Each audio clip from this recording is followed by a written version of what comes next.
Recently, I rewatched the 2020 movie Tenet, and while watching it again and focusing on the antagonist instead of the protagonist, I noticed that Christopher Nolan may have actually written the perfect movie villain, even though you might not think so.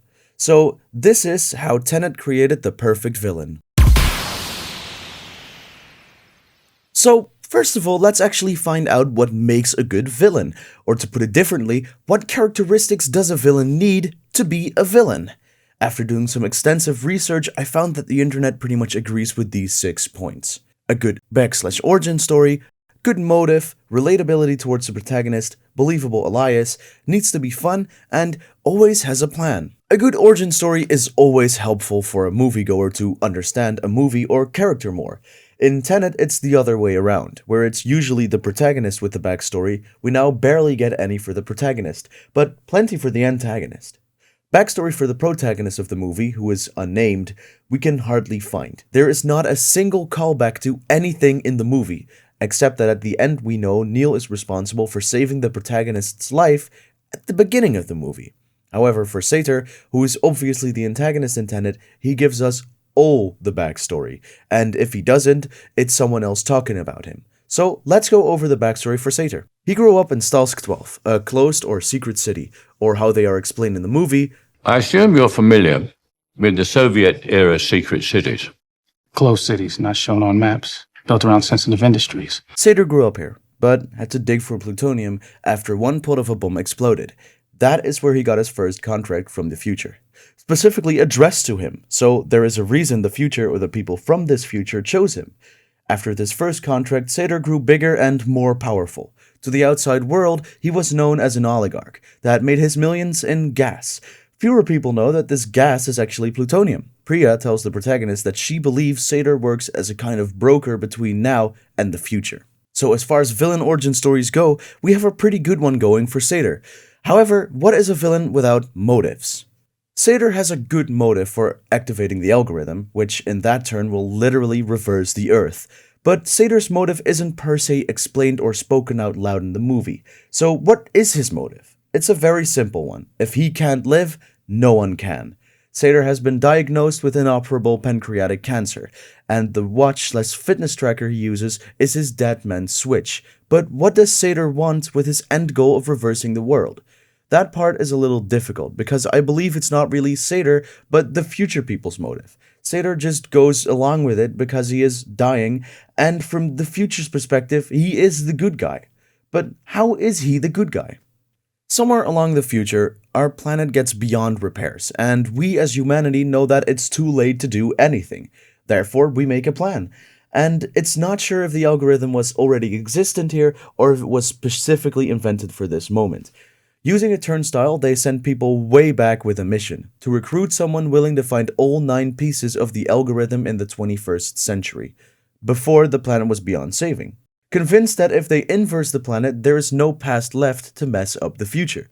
Now, this begs a whole different question. Would inversing the planet even leave a possible future generation? This is known as the grandfather paradox.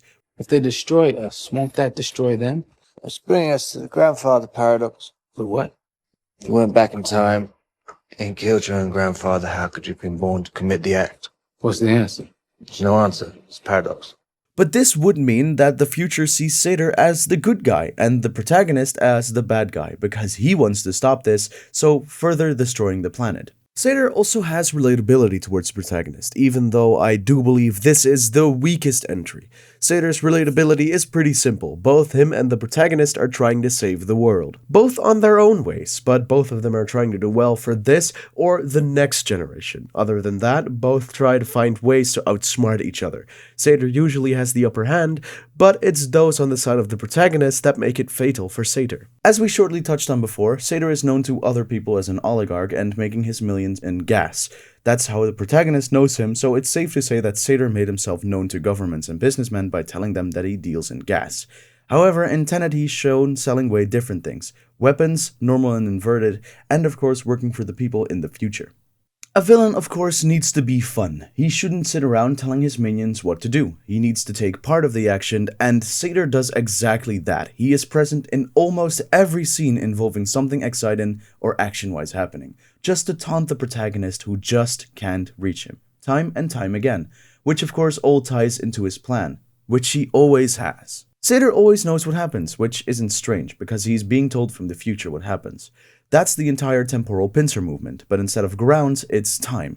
Sator has teams in the past, future, and present, so he always knows what happens and how it's gonna happen. Like for instance, him taking the painting out of the Freeport before the plane crash. Sator always has a plan and it's usually squeaky clean. The only reason he actually got stopped is because Neil broke the original plan, therefore screwing with Sator's plans, which end up stopping the algorithm. And now you might be thinking, but stuff, couldn't the future have warned him about his own death? And to that I say, yes, they could have, but they also couldn't, because they don't know when he died. There was no crew who saw him getting pushed in the water, and the only person who knows it is Kat, because she was there. Twice.